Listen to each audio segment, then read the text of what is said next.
ಹರೇ ಶ್ರೀನಿವಾಸ. ಎಲ್ಲ ಅಧ್ಯಾತ್ಮ ಬಂಧುಗಳಿಗೆ ನನ್ನ ನಮಸ್ಕಾರ. ಬುಧವಾರ ದಶಮಿ ಇದೆ. ಆ ದಿನ ದಶಹರ ದಶಮಿ ಅಂತ ಹೇಳಿ ಕರೀತಾರೆ. ಭಾಗೀರಥಿ ದೇವಿ ಭೂಮಿಗೆ ಬಂದ ಪವಿತ್ರವಾದಂತಹ ದಿನ. ಈ ದಿನ 10 ಯೋಗಗಳಿದ್ದು ಗಂಗಾ ಸ್ನಾನ ಮಾಡಿದರೆ ವಿಶೇಷವಾದಂತಹ ಫಲ ನಮಗೆ ಸಿಗತ್ತೆ. ಆದರೆ ಈ ಸಾರಿ ನಮಗೆ 10 ಯೋಗಗಳು ಸಿಗ್ತಾ ಇಲ್ಲ. ಬುಧವಾರ ಮತ್ತು ಗರಜಕರಣ 2 ಯೋಗ ಸಿಗ್ತಾ ಇದೆ. ಹಾಗಾಗಿ ನಾವು ಆ ದಿನ ಭಾಗೀರಥಿ ಬಂದೇ ಬರ್ತಾಳೆ. ಗಂಗಾ ಸ್ನಾನಕ್ಕೆ ಹೆಚ್ಚಿನ ಫಲ ಇದೆ, ಯೋಗಗಳು ಕಡಿಮೆ ಇದೆ. ನಾವು ಗಂಗಾ ಸ್ನಾನವನ್ನು ಮಾಡಬೇಕು. ಪಾಡ್ಯದಿಂದ ಪ್ರಾರಂಭ ಮಾಡಿ ದಶಮಿ ತನಕ 10 ದಿನಗಳು ಕೂಡ ವಿಧ ವಿಧವಾದಂತಹ ದಾನಗಳನ್ನು ಮಾಡಬೇಕು ಮತ್ತು ಗಂಗಾ ಸ್ನಾನವನ್ನು ಮಾಡಬೇಕು. ಒಂದು ದಿವಸವಾದರೂ ಗಂಗಾ ಸ್ನಾನ ಮಾಡಬೇಕು ಅನ್ನೋದು ಇಲ್ಲಿ ಪ್ರತೀತಿ. ನಮಗೆ ಗಂಗೆ ಸ್ನಾನಕ್ಕೆ ಅನುಕೂಲ ಇಲ್ಲ ಅಂತ ಅನ್ನೋರು ಹತ್ತಿರ ಇರ್ತಕ್ಕಂಥ ನದಿಗಳಲ್ಲೇ ಗಂಗೆಯನ್ನು ಅನುಸಂಧಾನ ಮಾಡಿ ನಾವು ಸ್ನಾನವನ್ನು ಮಾಡಬೇಕು. ಅದು ನಮ್ಗೆ ಹೋಗೋಕ್ಕಾಗಲಿಲ್ಲ ಅಂದರೆ ಮನೆಯಲ್ಲೇ ನಾವು ದಶಹರ ಸ್ತೋತ್ರವನ್ನು 10 ಬಾರಿ ಹೇಳಿಕೊಂಡು ಮನೆಯಲ್ಲೇ ಗಂಗೆ ಅನುಸಂಧಾನ ಮಾಡಿ, ಗಂಗೆ ನೀರಿದ್ದರೆ ಸ್ವಲ್ಪ ಗಂಗೆ ಸ್ನಾನದ ನೀರಿಗೆ ಗಂಗೆಯನ್ನು ಬೆರೆಸ್ಕೊಂಡು ನಾವು ದಶಹರ ಸ್ತೋತ್ರವನ್ನು ಹೇಳಿ ಗಂಗೆ ಪೂಜೆಯನ್ನು ಮಾಡಬೇಕು ಮತ್ತು ಅರ್ಘ್ಯವನ್ನು ಕೊಡಬೇಕು. ಜ್ಯೇಷ್ಠ ಮಾಸದ ಶುಕ್ಲ ಪಕ್ಷದ ದಶಮಿ ತಿಥಿ.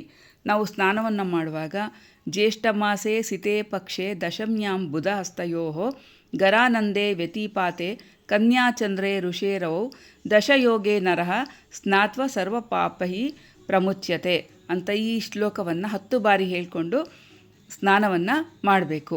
ನಾವು ಮನೆಯಲ್ಲೇ ಸ್ನಾನ ಮಾಡಿದ್ರೂ ಕೂಡ ಈ ಶ್ಲೋಕ ಹೇಳಿ ಸ್ನಾನ ಮಾಡೋದ್ರಿಂದ ಗಂಗಾ ಸ್ನಾನದ ಫಲವನ್ನು ನಮಗೆ ಕೊಡ್ತಾರೆ. ಜ್ಯೇಷ್ಠ ಮಾಸ ಶುಕ್ಲ ಪಕ್ಷ ದಶಮಿ ತಿಥಿ ಬುಧವಾರ, ಹಸ್ತ ನಕ್ಷತ್ರ, ಗರಕಕರಣ, ಅಮೃತಗಳಿಗೆ, ಕನ್ಯಾ ರಾಶಿಯಲ್ಲಿ ಚಂದ್ರ, ವೃಷಭ ರಾಶಿಯಲ್ಲಿ ರವಿ ಮತ್ತು ವ್ಯತಿಪಾತ ಯೋಗ.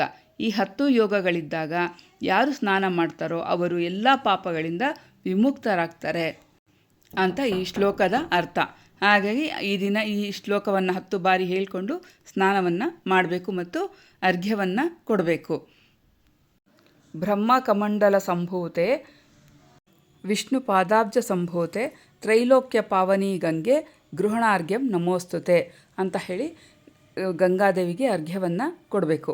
ಆನಂತರ ದೇವರ ಮನೆಯಲ್ಲಿ ಗಂಗಾ ಮಂಡಲವನ್ನು ಹಾಕಿ 8 ಅಷ್ಟದಳದ ಪದ್ಮ, ಆ ಅಷ್ಟದಳ ಪದ್ಮದಲ್ಲಿ ಶ್ರೀಂ ಗಂಗಾಯೈ ನಮಃ ಅಂತ ಬರೆದು ನಾವು ಅದರಲ್ಲಿ ಗಂಗಾದೇವಿಯನ್ನು ಇಟ್ಟು ಕಳಶದಲ್ಲಿ ನೀರು ಹಾಕಿ ಅದು ಕೂಡ ಇಡಬಹುದು. ಇಲ್ಲಾಂದರೆ ಗಂಗೆಯ ಕಳಶ ಇದ್ದರೆ ಗಂಗೆಯನ್ನೇ ಇಟ್ಟು ಪೂಜೆಯನ್ನು ಮಾಡಬೇಕು. ಅರಿಶಿನ, ಕುಂಕುಮ, ಹೂವು, ಗಂಧಾಕ್ಷತೆ, ಪಾರಿಜಾತ ಮತ್ತು ಗೆಜ್ಜೆ ವಸ್ತ್ರ, ಅಲಂಕಾರ ವಸ್ತುಗಳಿಂದ ಪೂಜೆಯನ್ನು ಮಾಡಿ ಆಕೆಗೆ ಉಡಿಯನ್ನು ತುಂಬಬೇಕು. ಅಕ್ಕಿ, ಬೆಲ್ಲ, ಒಣಕೊಬ್ಬರಿ, ಅರಿಶಿನ, ದಕ್ಷಿಣೆ ಸಮೇತ ನಾವು ಆಕೆಗೆ ಉಡಿಯನ್ನು ತುಂಬಬೇಕು. ಆನಂತರ 10 ವಿಧದ ದಾನಗಳನ್ನು ನಾವು ಸುಹಾಸಿನಿಯರಿಗೆ ಕೊಡಬೇಕು. 10 ನೇರಳೆ ಹಣ್ಣುಗಳನ್ನಾದರೂ ನಾವು ಉಡಿ ತುಂಬಬೇಕು, ಅಥವಾ ಬೇರೆ ಹಣ್ಣುಗಳನ್ನಾದರೂ ಕೂಡ ಉಡಿ ತುಂಬಬಹುದು. ಅದನ್ನು ನಾವು ಮುತ್ತೈದೆಯರಿಗೆ ಉಡಿಯನ್ನು ತುಂಬಬೇಕು. ಪೂಜೆಯನ್ನು ಮಾಡುವಾಗ ಉಡಿಯನ್ನು ತುಂಬುವಾಗ ಗಂಗೆಗೆ ಸಂಬಂಧಪಟ್ಟ ಸ್ತೋತ್ರ ಮತ್ತು ಹಾಡುಗಳನ್ನು ಹೇಳಬೇಕು. ಗಂಗೆ ಭಾಗೀರಥಿ ಮಂಗಳಾಂಗಿ ಅಳಕನಂದಳೆ ನೀ ಮಹಾ ಸುಂದರಾಂಗಿ, ಸಿಂಧುರಾಜನ ರಾಣಿ ಸೆರೆಯು ಸಂಪತ್ತು ಕೊಡು ಕಂಗಳಿಂದಲಿ ನೋಡಿ ಕರುಣಿಸೆನ್ನ, ಕಾಶಿ ಪಟ್ಟಣದಲ್ಲಿ ವಾಸವಾಗಿ ಸರಸ್ವತಿಯನ್ನು ಕೂಡಿ ನೀ ಸರಸವಾಗಿ ಸೋಸಿಲಿಂದಲಿ ಸೂರ್ಯಪುತ್ರಿ ಯಮುನೆಯ ಕೂಡಿ ಉಲ್ಲಾಸದಿಂದ ಹರಿದು ವಾರಣಾಸಿ ಹೋಗಿ ಹಾಲಿನಂತೆ ಹರಿವೋ ಗಂಗೆ ನೀನು, ನೀಲದಂತಿದ್ದ ಯಮುನೆಯನ್ನು ಕೂಡಿ ಲೀಲೆಯಿಂದಲಿ ಸರಸ್ವತಿಯನ್ನು ಕೂಡಿ ಓಲ್ಯಾಡುತ್ತಾ ಬಂದೆ ವಯ್ಯಾರದಿಂದ, ಭಗೀರಥನ ಹಿಂದೆ ನೀ ಬಂದೆ ಸಗರನ ಸುತರ ಉದ್ಧಾರ ಮಾಡಿ ಜಗವ ಪಾವನ ಮಾಡೋ ಜಾಹ್ನವಿಯೇ ನೀ ಎನ್ನ ಮಗುವೆಂದು ಮುಂದಕ್ಕೆ ಕರೆಯೇ ತಾಯಿ, ಬಿಂದು ಮಾಧವ ವೇಣು ಮಾಧವನ್ನ ಆನಂದ ಭೈರವ ಕಾಳಭೈರವನ್ನ ಚಂದದಿಂದ ವಿಶ್ವನಾಥನ ಗುಡಿ ಮುಂದೆ ಹೊಂದಿ ಹರಿದ ಹನುಮಂತ ಘಾಟಿನ ಹಿಂದೆ ದಡದಡನೆ ಬಂದು ದಡಗಳನ್ನು ಕೊರೆದು ಪೊಡವಿ ಮ್ಯಾಲಿಂತ ಸಡಗರದಿ ಹರಿಯ ಕಡಲ ಶಯನನ್ನ ಕಾಲಂಗುಷ್ಟದ ಮಗಳು ಕಡಲ ರಾಣಿಯೇ ಕೈಯ ಪಿಡಿಯೇ ನೀನು, ಮರದ ಬಾಗಿನ ಕುಂಕುಮ ಅರಿಶಿಣ ಗಂಧ ಪರಿಪರಿಯಿಂದ ಪೂಜೆಯ ಗೊಂಬುವಿ, ಸ್ಥಿರವಾದ ಮುತ್ತೈದೆತನ ಜನುಮ ಜನುಮಕ್ಕೂ ವರವ ಕೊಟ್ಟು ವೈಕುಂಠವನ್ನು ತೋರಿಸೆ, ಮಧ್ಯಾಹ್ನ ಕಾಲದಲ್ಲಿ ಮಣಿಕರ್ಣಿಕೆಯ ಸ್ನಾನ ಶುದ್ಧವಾಗಿ ಪಂಚಗಂಗೆಯಲ್ಲಿ ಅದ್ದಿದ ದೇಹ ಪವಿತ್ರವನ್ನು ಮಾಡಿ ಭವಸಮುದ್ರವನ್ನು ದಾಟಿಸೆ ಭಾಗೀರಥಿ, ಎಷ್ಟು ಜನ್ಮ ಸುಕೃತ ಒದಗಿತೆಂದು ಗಂಗೆ ಭೇಟಿಯಾಗೋ ಪುಣ್ಯ ಬಂದಿತೆಂದು ಚಕ್ರತೀರ್ಥದ ಸ್ನಾನ ಸಂಕಲ್ಪದ ಫಲವ ಕೊಟ್ಟು ರಕ್ಷಿಸೋ ತಾಯಿ ತರಂಗಿಣಿ. ಸಾಸಿರ ಮುಖದಿ ಶರಧಿಯನ್ನು ಕೂಡಿ ಹೋಗಿ ಬಾ ಊರಿಗೆ ಭಕ್ತಿ ನೀಡಿ. ನೀನು ಭೀಮೇಶ ಕೃಷ್ಣನಲ್ಲಿ ಹುಟ್ಟಿದ ಪಾದವನ್ನು ತೋರೆನ್ನ ಪೊರೆಯಬೇಕೆ ಅಂತ ಹೇಳಿ ನಾವು 10 ವಿಧದ ಆರತಿಯನ್ನು ಮಾಡಬೇಕು. ಹೀಗೆ ಮನೆಯಲ್ಲಿ ಗಂಗಾ ಪೂಜೆಯನ್ನು ಮಾಡಬೇಕು. ಅವಳು 3 ಲೋಕಗಳನ್ನು ಅಂದರೆ ಸ್ವರ್ಗಲೋಕ, ಭೂಲೋಕ ಮತ್ತು ಪಾತಾಳ ಲೋಕ 3 ಲೋಕದಲ್ಲೂ ಅವಳು ಸಂಚಾರವನ್ನು ಮಾಡಿದ್ದಾಳೆ. ಹಾಗಾಗಿ ತ್ರಿಪಥಗಾಮಿನಿ ಅಂತ ಅವಳನ್ನ ಕರೀತಾರೆ. ಈ ರೀತಿಯಾಗಿ ನಾವು ಅವಳನ್ನು ವರ್ಣನೆ ಮಾಡಿಕೊಂಡು ಅವಳು ಏನು ನಮಗೆ ಅನುಗ್ರಹವನ್ನು ಮಾಡಿದ್ದಾಳೆ ಆ ಕರುಣೆಯನ್ನು ನಾವು ಅನುಭವಿಸಿ ಆಕೆಗೆ ಪೂಜೆಯನ್ನು ವರುಣದೇವರ ಸಮೇತವಾಗಿ ಮಾಡಬೇಕು. ಈ ದಿನ ತ್ರಿವಿಕ್ರಮ ದೇವರ ಪೂಜೆಯನ್ನು ಕೂಡ ಮಾಡಬೇಕು. 10 ವಿಧದ ಭಕ್ಷ್ಯಗಳನ್ನು ಕೂಡ ನೈವೇದ್ಯ ಮಾಡಬೇಕು. ಭಕ್ಷ್ಯ ಮಾಡಲಿಕ್ಕಾಗಲಿಲ್ಲ ಅಂದರೆ ಹಣ್ಣು ತೆಂಗಿನಕಾಯಿನಾದರೂ ನೈವೇದ್ಯ ಮಾಡಬೇಕು. ಭಾಗೀರಥಿ ತಾಯಿ ಶೃಂಗಾರ ಶುಭಕಾಯೆ ಶ್ರೀಭೂರಮಣ ತನಯೇ ನಿನ್ನ ಯಾತ್ರಿಗೋಸುಗ ಎನ್ನ ಮನಸ್ಸು ಪುಟ್ಟಿತು ಇನ್ನು ನೀ ಮರಿಸದೆ ಪುಣ್ಯ ನರನ ಮಾಡೋ ಪೂತೋ ಭಾವವೆಂದು ಧನ್ಯ ಜಪಮಾನ್ಯೆ ಭಕ್ತಜನ ಪ್ರಸನ್ನೆ. ಶಿವನಿನ್ನ ಶಿರದಲ್ಲಿ ಧರಿಸಿದ ಕಾರಣ ಪವಿತ್ರ ಗಂಗನಾನೆಂದು ಅವನಿಯೊಳಗೆ ಮಹಾಕವಿಜನ ಪೇಳಿದ. ಶ್ರವಣದಿಂದಲಿ ಭಕುತಿಯಿಂದಲಿ ನಿಂದೆ ದೂರದಿಂದಲಿ ನಿನ್ನ ಸ್ಮರಿಸಿದವರ ಪಾಪ ಹಾರಿಪೋಗುವುದು ಸಿದ್ಧ. ಶ್ರೀರಮಣ ವಿಜಯವಿಠಲರೇಯನ ಪಾದ ವಾರಿಜ ಪೊಗಳುವಂತೆ ಬುದ್ಧಿ ಪಾಲಿಸು.